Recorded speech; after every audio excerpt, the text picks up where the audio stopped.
ونعوذ بالله من شرور أنفسنا ومن سيئات أعمالنا من يهده الله فلا مضل له ومن يضلل فلا هادي له ونشهد أن لا إله إلا الله وحده لا شريك له ونشهد أن سيدنا ومولانا محمدا عبده ورسوله صلى الله تعالى عليه وعلى آله وأصحابه فبارك وسلم تسليما كثيرا كثيرا. أما بعد فأعوذ بالله من الشيطان الرجيم. بسم الله الرحمن الرحيم. لقد جاءكم رسول من أنفسكم عزيز عليه ما عنتم حريص عليكم بالمؤمنين رؤوف رحيم. فإن تولوا فقل حسبي الله لا إله إلا هو عليه توكلت وهو رب العرش العظيم.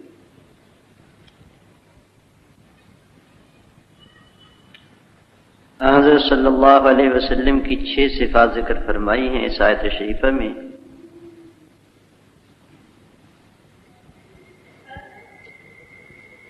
عزیز علیہ ما عنتم، یہ تیسری صفت ہے کہ جو چیزیں تم لوگوں کے لیے مشقت کی ہیں وہ حضرت صلی اللہ علیہ وسلم کو دشوار گزرتی ہیں. مطلب یہ کہ تمہاری تکلیف حضرت صلی اللہ علیہ وسلم سے برداشت نہیں ہوتی. حریص علیکم، تمہارے نفع کے حق میں حریص ہیں.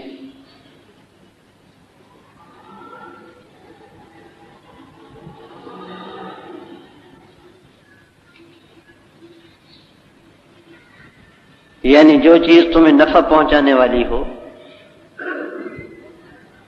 حضرت صلی اللہ علیہ وسلم دل سے خواہش رکھتے ہیں اور اس کی سعی فرماتے ہیں کہ وہ تم کو حاصل ہو جائے، تمہارے نفع کی چیزیں تمہیں حاصل ہو.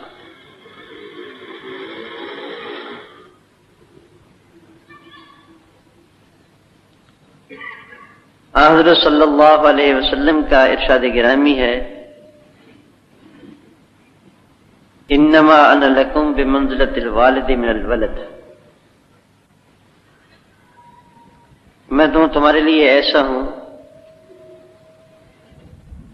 جیسے اولاد کے لیے باپ ہوتا ہے.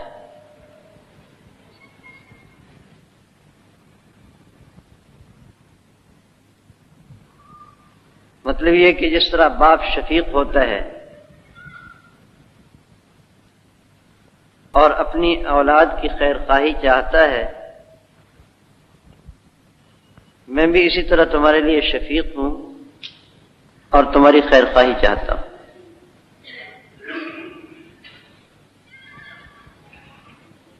یہاں یہ بات سمجھنی چاہیے کہ ماں زیادہ شفیق ہوتی ہے بنسبت باپ کی.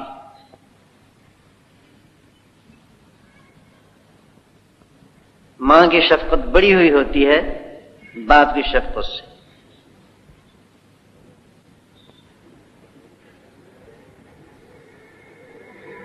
لیکن اس میں ایک نقص پایا جاتا ہے.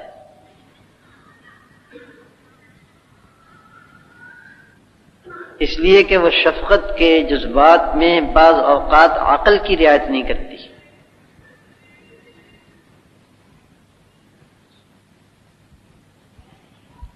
اور بسا اوقات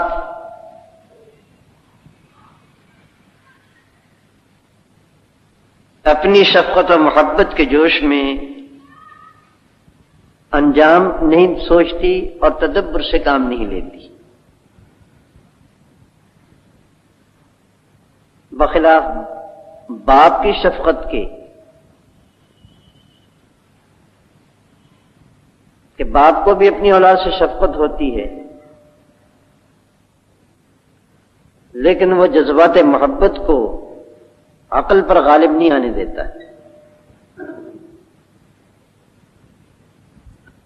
اور اس کی شفقت غور و فکر اور تدبر پر مبنی ہوتی ہے.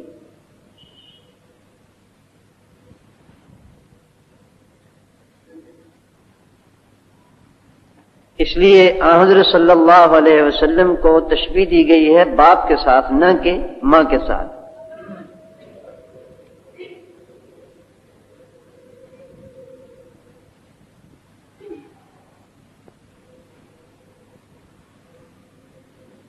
چونکہ عورتوں میں ضعف ہوتا ہے،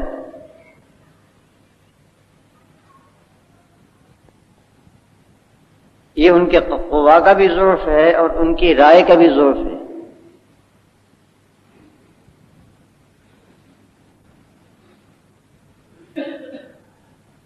اسی لیے فقہاء نے یہ مسئلہ لکھا ہے کہ خدمت ماں کی کرو اور حکم باپ کا مانو۔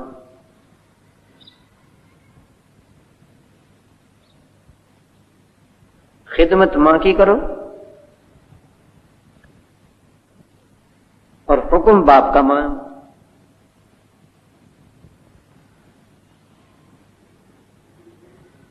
مطلب اس کا یہ ہے کہ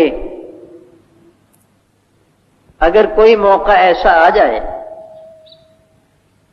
کہ ایک طرف ماں کو خدمت کی ضرورت ہے، دوسری طرف باپ کو خدمت کی ضرورت ہے، تو ماں کی خدمت مقدم ہے باپ کی خدمت پر۔ اگر دونوں کو جمع نہیں کیا جا سکتا،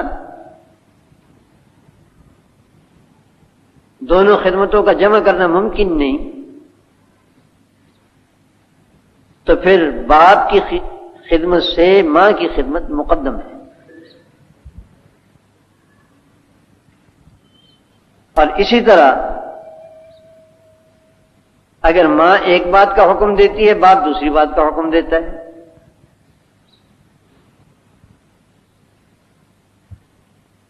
ان کے حکموں کے درمیان ٹکراؤ ہو گیا، کبھی ایسا ہو جاتا ہے، عام طور سے ایسا نہیں ہوتا،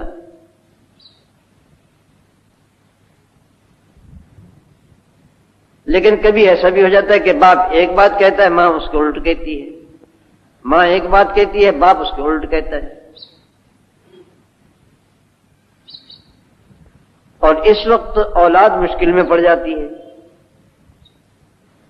کہ کس کی بات مانے کس کی نہ مانے، کیا کرے اور کیا نہ کرے۔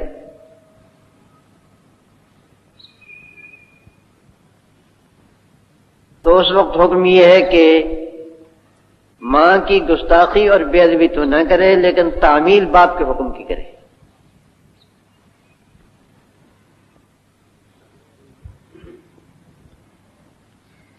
اس کی وجہ وہی ہے جو میں نے عرض کی، یعنی عورت کا اپنی خلقت کے اعتبار سے اور اپنی رائے کے اعتبار سے کمزور ہونا۔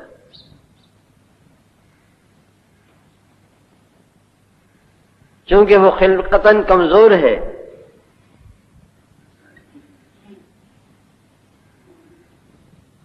اس لیے وہ خدمت کی زیادہ محتاج ہے بنسبت باپ کے، اور چونکہ وہ رائے کے اعتبار سے کمزور ہے، اس لیے باپ کا حکم مقدم ہے بنسبت ماں کے حکم کے۔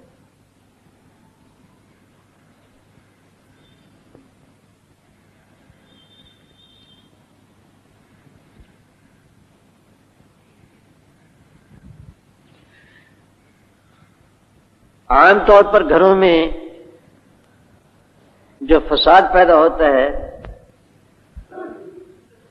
وہ میاں بیوی کے اختلاف رائے سے پیدا ہوتا ہے۔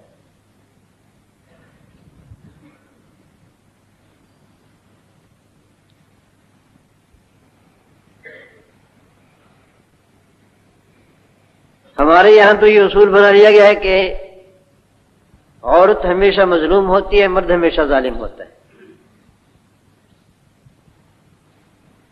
یہ ایک اصول طے کر دیا گیا۔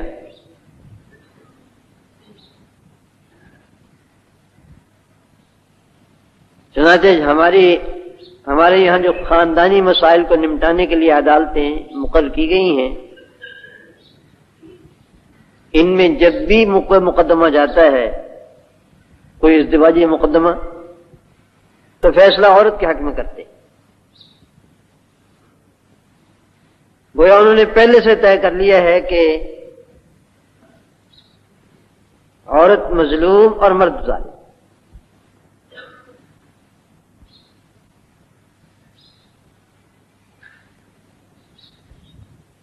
لیکن یہ اصول غلط ہے.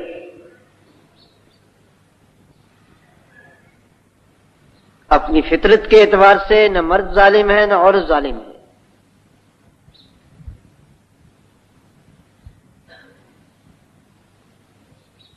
البتہ کبھی کبھی شیطان ان دونوں کو ظلم پر آمادہ کرتا ہے.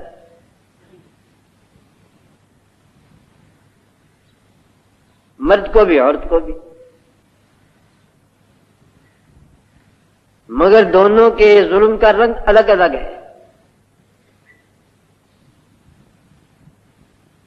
عورت کی زبان چلتی ہے، ہاتھ نہیں چلتے، اور مرد کا ہاتھ چلتا ہے، زبان نہیں چلتی.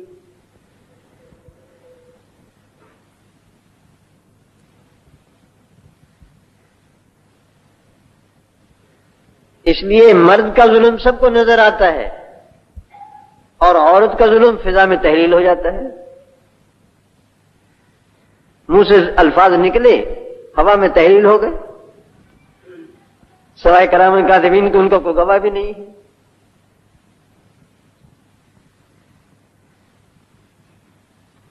اور پٹائی کی شکل میں اور عورت کی چیخ و پکار کی شکل میں مرد کے ظلم کے گواہ موجود ہیں.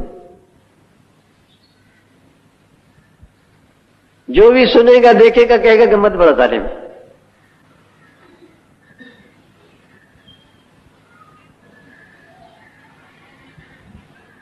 لیکن وہ عربی کے شعر ہے کہ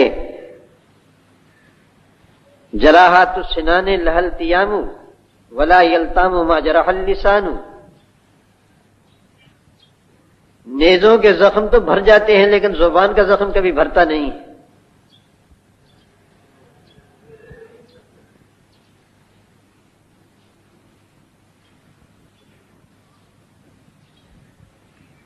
حضرت حکیم محمد ثانی رحمۃ اللہ علیہ فرماتے ہیں کہ ایک عورت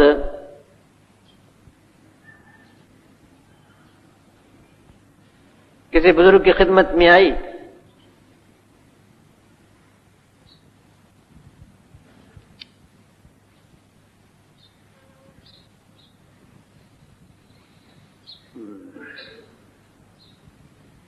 تو کہنے لگے کہ میرا شوہر مجھ سے بہت لڑتا ہے، بہت مارتا ہے، مجھے کوئی وظیفہ بتا دیں. www.shahideislam.com. اس بزرگ نے پانی پڑھ کر دے دیا بوتل میں اور فرمایا کہ جب تمہارا شوہر گھر میں آئے تو ایک گھونٹ منہ میں لے کر کے بیٹھ جایا کرو، پیو نہیں. پینا نہیں ہے اس پانی کو، بلکہ بوتل میں سے ایک گھونٹ لے کر کے بھر کے بیٹھ جایا کرو. لڑائی بند ہو جانی تھی. فرماتے کہ اس نے کوئی دم بم کیا تھا یا نہیں کیا تھا، لیکن ایسی ترکیب میں بھی بتا سکتا ہوں. کیونکہ ساری لڑائی گھر میں عورت کی بدزبانی کی وجہ سے تھی.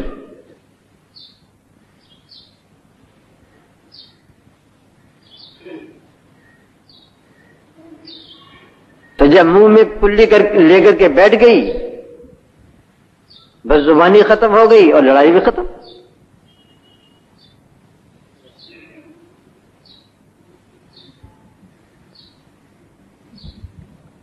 عورتیں بیچاری جب بات کرتی ہیں، بولتی ہیں تو حدود شرعیہ کی بھی رعایت نہیں رکھتی اور اپنے جذبات کی بنا پر حدود عرفیہ کی بھی رعایت نہیں رکھتی. بعد میں پھر پچھتاتی بھی ہیں کہ مجھے یہ بات نہیں کہنی چاہیے تھی.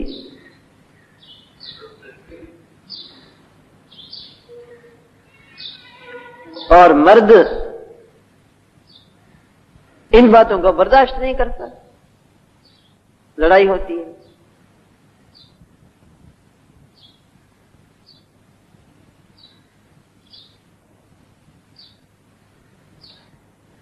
ثابت ابن قیس ابن شماس رضی اللہ تعالی عنہ ایک صحابی تھے،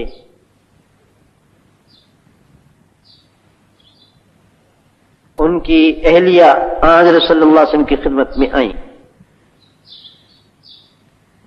غالباً جمیلہ نام ہے ان کا یا کیا ہے،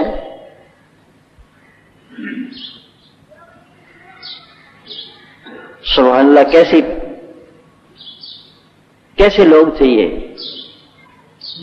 کہنے لگے یا رسول اللہ ثابت بن قیس واللہ لا اعیبہ فی خلقہ و دینہ، میرے شوہر ثابت بن قیس اللہ کی قسم میں نہ ان کے اخلاق پر اعتراض کرتی ہوں نہ ان کے دین پر، مجھے ان پر کوئی اعتراض نہیں،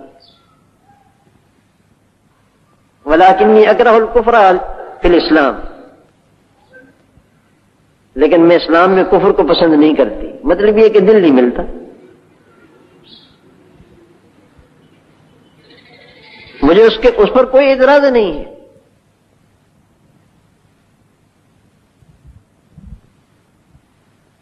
لیکن طبیعت میں میل نہیں ہے، اور مجھے یہ بات پسند نہیں ہے کہ دل ملا ہوا نہ ہو اور آدمی یوں ہی گھسیٹتا ہے، ایک قسم کا نفاق ہے یہ۔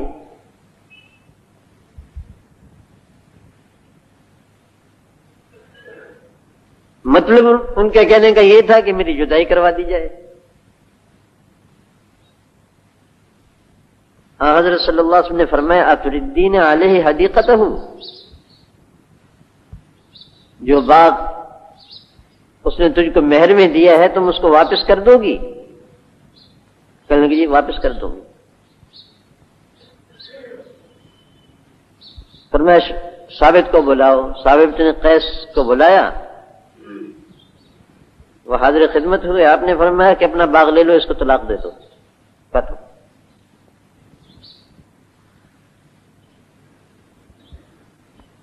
یعنی ایک حرف بھی بد زبانی کا حضور صلی اللہ علیہ وسلم کی خدمت میں اس کو طلاق دے دو، ختم۔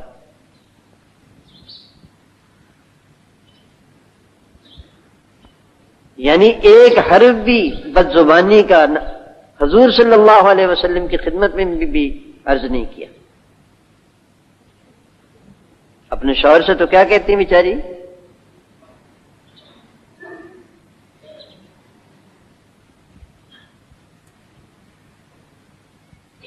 اور یہاں ہمارے یہاں دستور یہ ہے کہ اگر کسی خاتون کو اپنے شوہر سے گلو خلاصی کروانی ہو، علیحدگی کروانی ہو، تو وکیل اس کو 100 جھوٹ بلواتا ہے۔ تم کہو کہ یہ کہنا کہ مارتا ہے، پیٹتا ہے، گالیاں بکتا ہے، اور نہ معلوم کیا کیا بکواس اس کو سکھاتے ہیں۔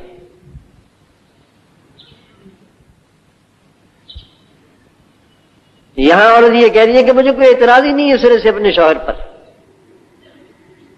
بس دل نہیں ملتا، ختم، میں نہیں رہنا چاہتی اس کے پاس۔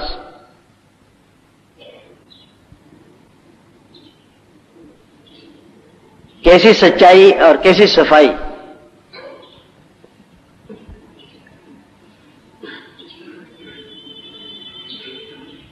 تو خیر میں عرض یہ کر رہا تھا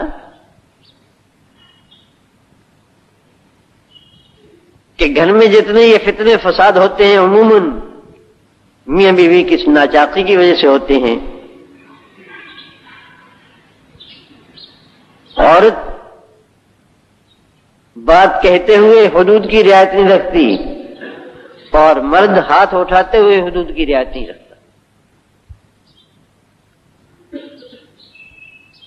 لیکن کبھی کبھی الٹ بھی ہو جاتا ہے بھائی، عورت ڈنڈا اٹھاتی ہے، مرد زبان چلاتا ہے، کبھی کبھی ایسا بھی ہوتا ہے۔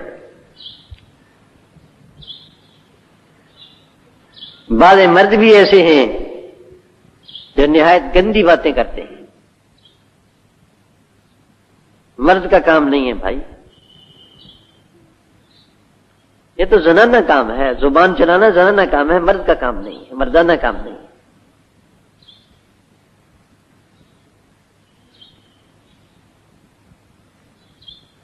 اور یہ سزا پھر بھگتنا پڑتی ہے ان کی اولاد کو. وہ تو دونوں جیسے کیسے چلا لیتے ہیں کام. اولاد جوان ہو گئی، اب صبح شام گھر کا صحن گویا جنگ کا اکھاڑا اور جنگ کا میدان ہے. میرے پاس 20 خطوط اس قسم کے آتے ہیں کہ والدین کے اس رویے کا کیا علاج کیا جائے.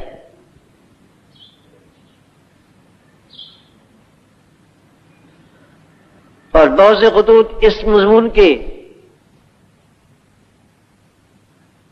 کہ والدین کو ان کی شادیوں کی کوئی فکر نہیں. رشتے آتے ہیں تو ان کو ٹھکرا دیتے ہیں. بے عقلی کی باتیں. خیر، تو حضرت صلی اللہ علیہ وسلم کو تشبیہ دی گئی ہے والد کے ساتھ. النبی اولا بالمؤمنین من انفسہم، نبی کو زیادہ تعلق ہے اہل ایمان کے ساتھ ان کی جانوں سے بھی. وازواجہ امہاتہم، اور نبی کی بیویاں اہل ایمان کی مائیں ہیں. اور ایک قرات میں ہے وہ ابو لہم، اور نبی اہل ایمان کا باپ ہے. یہ قرات پڑھی نہیں جاتی، منسوخ ہو گئی.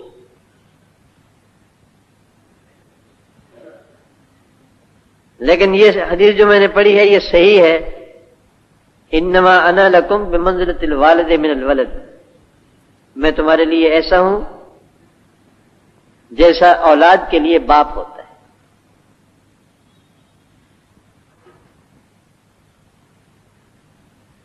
اور باپ کا لفظ جو استعمال فرمایا یہ اس لیے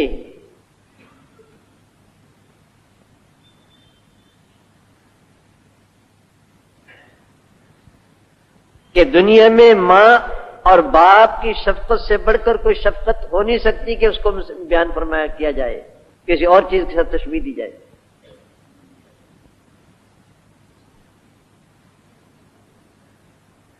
اب زیادہ سے زیادہ یہی کہیں گے کہ ماں جیسا شفیق ہے، باپ جیسا شفیق ہے. اس سے زیادہ آپ کیا سمجھائیں کسی کو؟ ورنہ ہزاروں باپوں اور ہزاروں ماؤں کی شفقتیں رسول اللہ صلی اللہ علیہ وسلم کی شفقت پر قربان.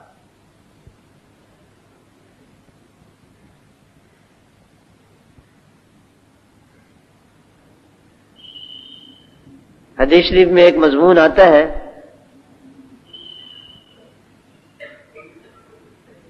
سمجھانے کے لیے ذکر کرتا ہوں کہ حق تعالی شانہ نے اپنی رحمت کے 100 حصے کیے.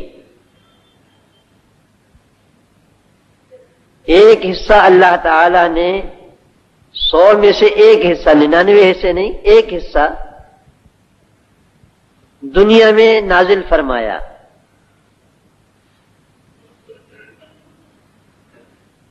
اور تمہیں جتنی شفقت و محبت دنیا میں نظر آتی ہے یہ سب اسی 100ویں حصے کا اثر ہے. رحمت خداوندی کے 100ویں حصے کا اثر ہے.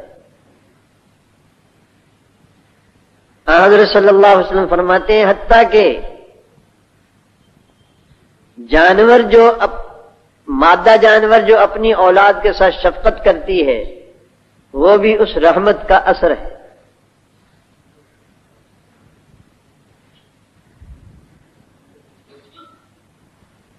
تو تمام انسانوں کی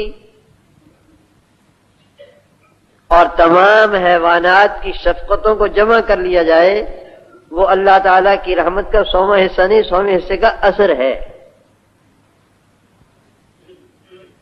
وہ 100واں حصہ نہیں ہے اللہ تعالیٰ کی رحمت کا، بلکہ تمام کا تمام مجموعہ، تمام ماؤں کی شفقت،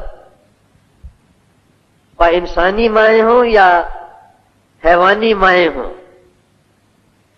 ان تمام ماؤں کی شفقت کا مجموعہ اللہ تعالی کی رحمت کا کے 100ویں حصے کا ایک اثر ہے۔ اور وہ 100واں حصہ اب کتنا بڑا ہوگا رحمت کا؟ حق تعالی شانہ قیامت کے دن 99 حصوں کے ساتھ اس 100ویں حصے کو ملا کر اپنی رحمت اور شفقت اہل جنت پر پوری کر دیں گے۔ www.shahideislam.com اب جنت میں رحمت کا کیا عالم ہوگا، اس کا اندازہ کون کر سکتا ہے؟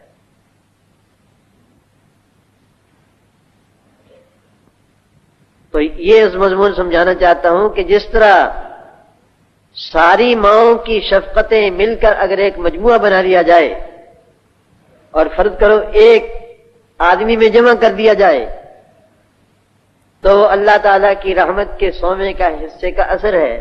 میں کہتا ہوں کہ رسول اللہ صلی اللہ علیہ وسلم کی محبت و شفقت کا فیضان ہے۔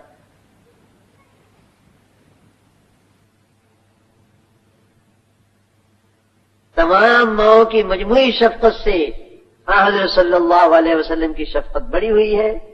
www.shahideislam.com تو جس طرح کے تمام دنیا کی شفقتوں کا مجموعہ حضرت صلی اللہ علیہ وسلم کی شفقت کے سامنے ہیج ہے، اسی طرح تمام عقلاء کی عقلوں کا مجموعہ حضرت صلی اللہ علیہ وسلم کی عقل کے سامنے ہیج ہے۔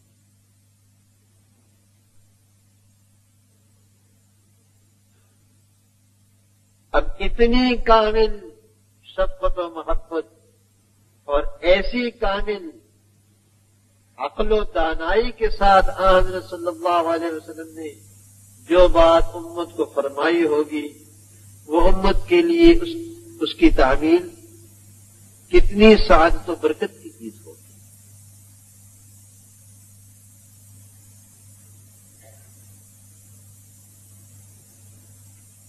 ایک حدیث شریف میں فرمایا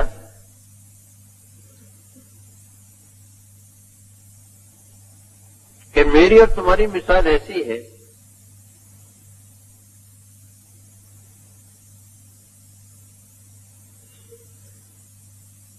کہ برسات کے موسم میں ایک آدمی نے جنگل میں آگ جلائی،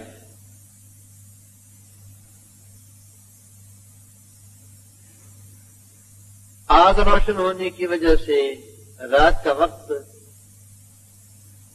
کیڑے پتنگے پروانے وہ آگ کے ارد گرد جمع ہو گئے اور آگ بھی گر رہی ہیں،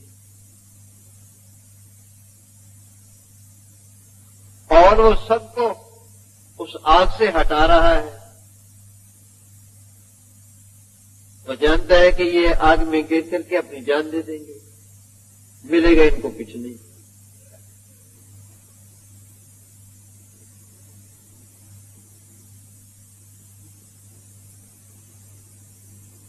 اب اس شخص کی مشقت کا اندازہ لگاؤ، آگ روشن ہے اور اس کے ارد گرد پرندے پروانے ٹوٹ رہے ہیں، اور وہ ان کو ہٹانا چاہتا ہے، تو اس شخص کی مشقت کا اور اس شخص کی دردمندی کا اندازہ لگاؤ۔ حضرت صلی اللہ علیہ وسلم نے فرمایا اسی طرح تم بھی جہنم پر ٹوٹ رہے ہو، میں تم کو ہاتھ پکڑ پکڑ کر پیچھے ہٹانا چاہتا ہوں۔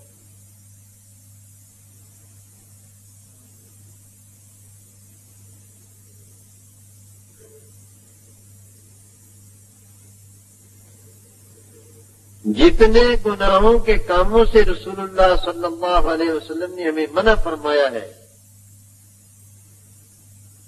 حقیقت میں ہمیں دوزخ سے ہٹانا چاہ رہے ہیں، پیچھے ہٹانا چاہ رہے ہیں۔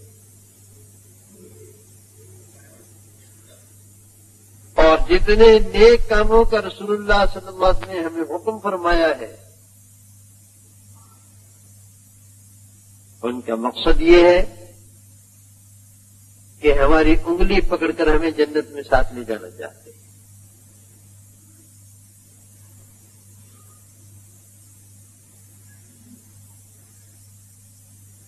ایک صحابی کہتے ہیں کہ میں ایک سفر میں تھا اور رسول اللہ صلی اللہ علیہ وسلم کے لیے تہجد کے وقت پانی کا انتظام کرتا تھا۔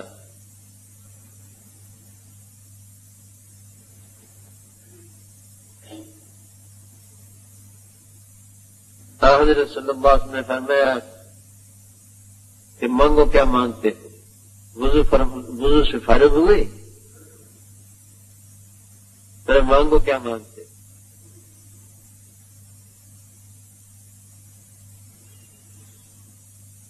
انہوں نے عرض کیا اسألک مرافقتک فی الجنہ، جنت میں آپ کی رفاقت مانگتا ہوں۔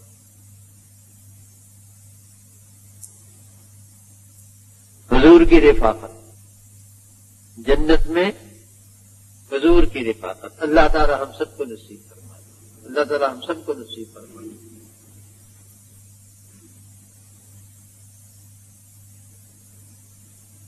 صحابہ کرام رضوان اللہ علیہم اجمعین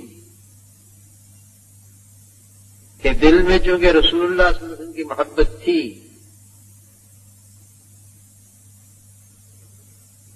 حضرت ثوبان رضی اللہ تعالیٰ عنہ کہتے ہیں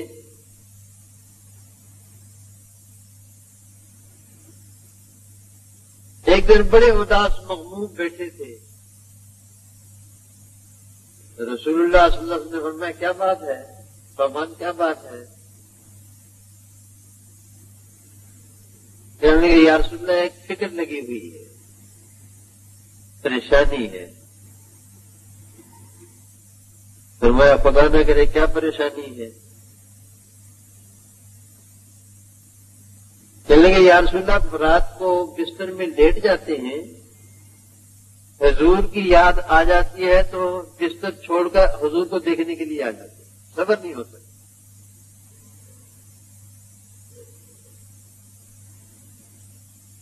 رات کو لیٹ گئے، یہ نہیں کہ چلو آج صبح مل لیں گے، صبح زیارت کر لیں گے، بےتابی ہو جاتی ہے، بستر سے اٹھ کر آتے ہیں حضور صلی اللہ علیہ وسلم کی زیارت کے لیے۔ سوچ یہ لگی ہوئی ہے کہ دنیا میں تو ہم سے صبر نہیں ہو سکتا، اب جب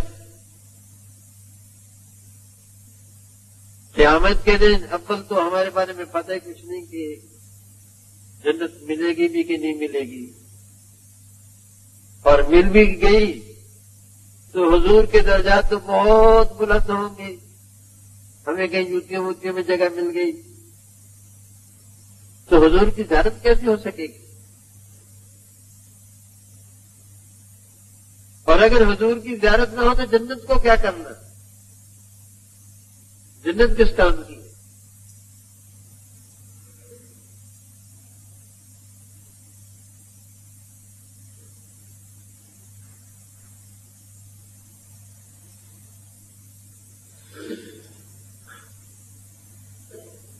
حضرت صلی اللہ علیہ وسلم پر وحی کے آثار طاری ہوئے،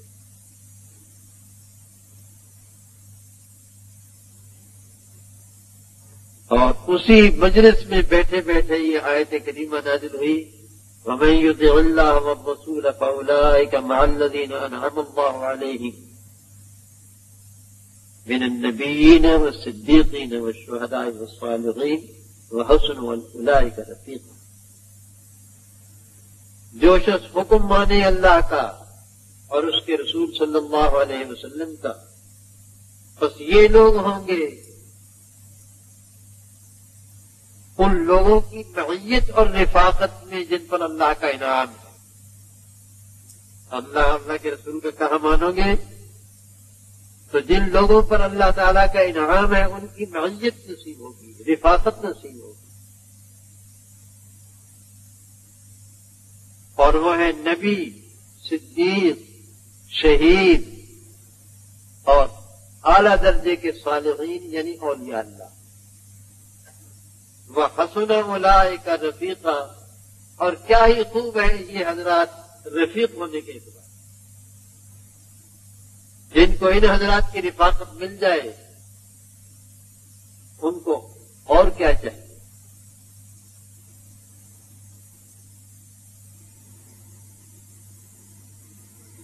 ذَلِكَ الْفَضْلُ مِنَ اللَّهِ، یہ اللہ کا فضل ہے جس کو مل جائے۔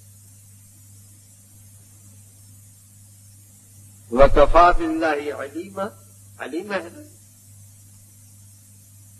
اور اللہ خوب جانتے ہیں کہ کون اس کا اہل ہے کون نہیں ہے۔ اللہ تعالی ہم سب کو نصیب فرمائے۔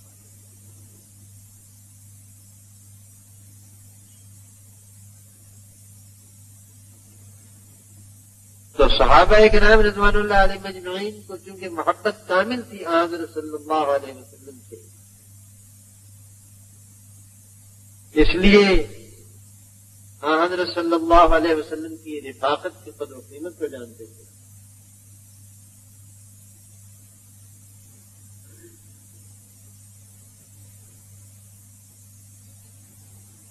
تو وہ صحابی کہنے لگے کیا سالوں کا رفاقت کا فی الجنہ، مرافقت کا فی الجنہ، جنت میں حضور کی رفاقت مل جائے۔ انہوں نے فرمایا اوا غیر ذالک، کچھ اور مانگ لو۔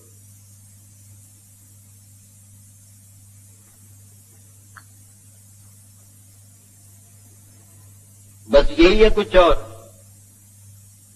عرض کی ہو وذالک، بس یہی۔ فرمایا اعنی علی نفسک بکثرۃ السجود، بہت اچھا وعدہ کرتے ہیں لیکن ذرا ہماری مدد کرنا اپنے بارے میں زیادہ سجدے کریں۔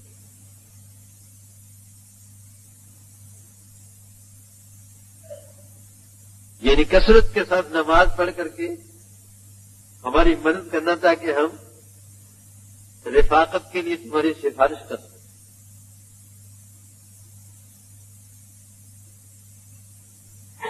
تو یہ عرض کر رہا ہوں کہ حضرت صلی اللہ علیہ وسلم کی شفقت کامل تھی،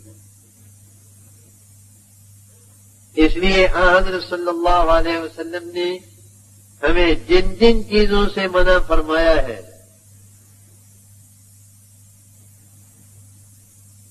بعض ہمیں ہمارے نفس کو ناگوار بھی گزرتی ہے لیکن حقیقت میں ہمیں دوزخ سے بچانے کے لیے ہٹانے کے لیے منع فرمایا۔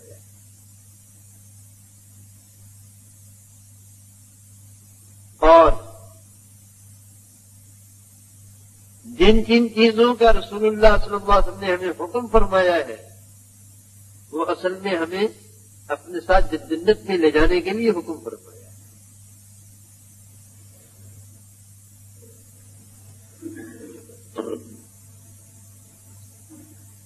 اب یہ ہماری نادانی ہے کہ حضرت صلی اللہ علیہ وسلم کی شفقت و محبت کی قدر نہ کریں۔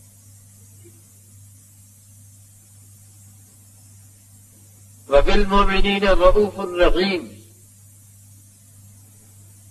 حضرت صلی اللہ علیہ وسلم سب کے حق میں حریص ہیں لیکن مومنوں کے ساتھ رؤوف الرحیم، شفیق اور رحیم۔ www.shahideislam.com اس کا مطلب یہ ہے کہ ویسے تو حضرت صلی اللہ علیہ وسلم پوری بنی نوع انسان کے خیر خواہ ہیں، بدخواہی کسی کی بھی نہیں۔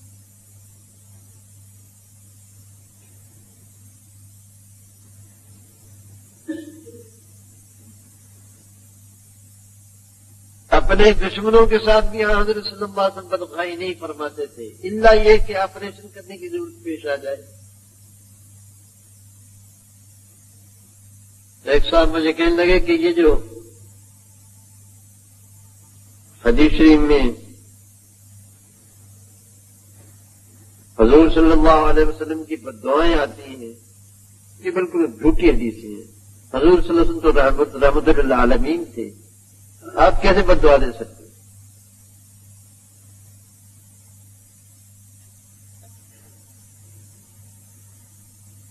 یہ بھی ایک مذاق بن گیا ہے بھائی،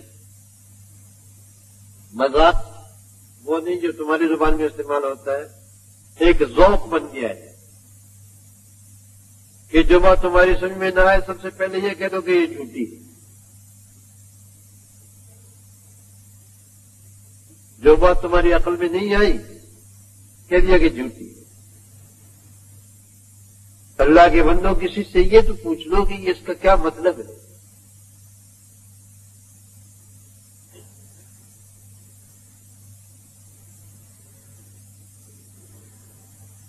دنیا بھر کا علم دنیا تمہیں حاصل ہے کہ جو چیز تمہارے علم کے مطابق نہ ہو وہ جھوٹی ہے،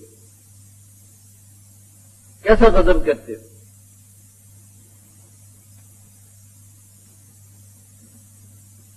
میں نے اسے کہا نہیں بھائی آپ کے فہم کی غلطی ہے، حدیث جھوٹی نہیں ہے، نعوذ باللہ سچے رسول کی حدیث جھوٹی ہو، نعوذ باللہ استغفر اللہ، فہم کی غلطی ہے۔ یاد رکھو حضرت صلی اللہ علیہ وسلم کی بددعائیں دو قسم کے لوگوں کے لیے ہیں،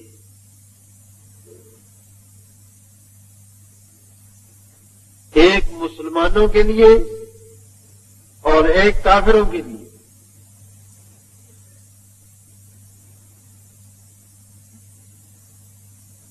جن کافروں کے حق میں رسول اللہ صلی اللہ علیہ وسلم نے بددعا فرما دی ان کو ایمان نصیب نہیں ہوا، اور یہ اسی کو میں کہہ رہا تھا آپریشن کے لیے کہ ان کی شر سے اللہ کی مخلوق کو بچانا تھا، اور جن اہل ایمان کے حق میں بددعا فرمائی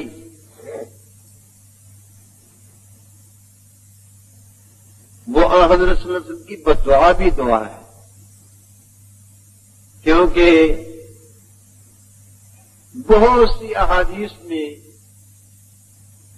حضرت صلی اللہ علیہ وسلم کی یہ دعا آتی ہے، اللہم انک تعلم انما انا بشر اغضب کما یغضب البشر، یا اللہ آپ جانتے ہیں کہ محمد صلی اللہ علیہ وسلم بھی بشر ہے اور ان کو بھی غصہ آتا ہے جیسے کہ آدمیوں کو غصہ آ جایا کرتا ہے۔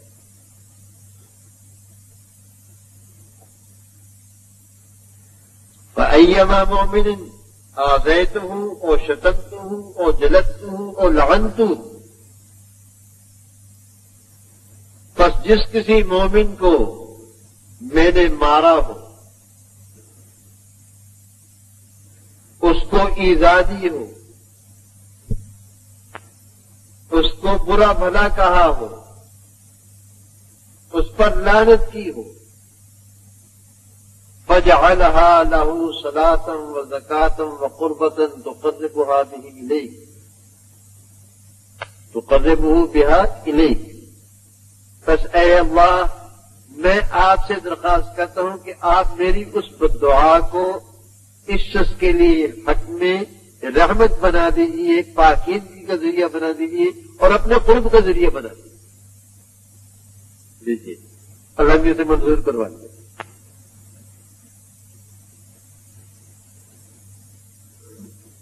ہمارے ایک مولانا صاحب تھے،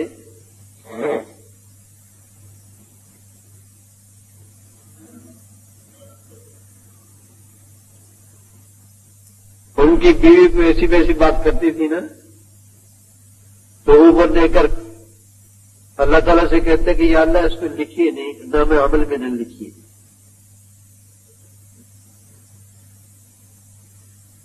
محبت کی بات ہے نا، یا اللہ اس کو نام عمل میں نے لکھی۔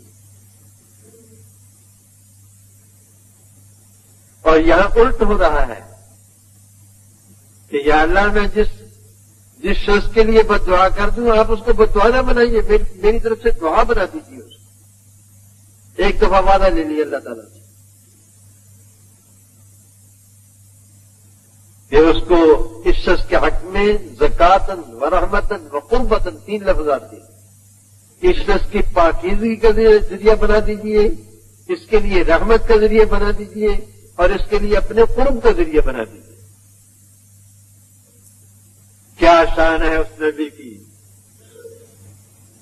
جس کی بد دعائیں بھی دعائیں ہوں۔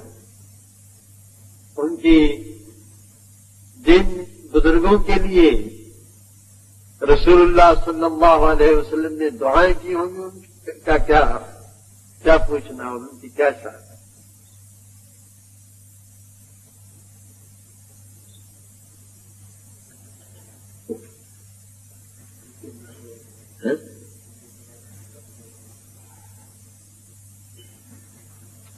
بتایا نہیں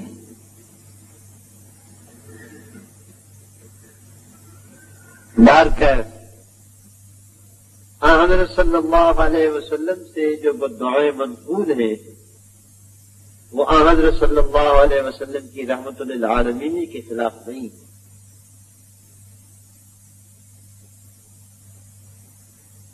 جو حاکم رعایا کے ساتھ بہت ہی زیادہ شفیق ہو، اس کی شفقت کا ایک تقاضا یہ بھی ہے کہ وہ گنڈوں اور بدمعاشوں پر گرفت کرے تاکہ رعایا آسائش کے ساتھ رہے، امن و سکون کے ساتھ رہے۔ تو جن کافروں اور موذیوں کے لیے حضرت صلی اللہ علیہ وسلم نے بد دعا کی وہ اللہ کی مخلوق کو سب سے shahideislam.com اس ویب سائٹ پر آپ سن سکتے ہیں شہید اسلام مولانا محمد یوسف لدھیانوی رحمہ اللہ کی آواز میں درس قرآن، درس حدیث اور اصلاحی مواعظ۔ خالق و کلی شیء، ہر چیز کے پیدا کرنے والا، ہر چیز اس کی مخلوق اور وہ سب کا خالق۔ جبکہ شہید اسلام کی تصانیف آن لائن پڑھ بھی سکتے ہیں۔ اس کے علاوہ اس ویب سائٹ پر آپ سن سکتے ہیں ممتاز علماء کرام کے اصلاحی بیانات۔ اسی لیے اللہ پاک جل شانہ نے قرآن کریم میں اعلان کر دیا، فرمایا قل اطیعوا اللہ والرسول۔ www.shahideislam.com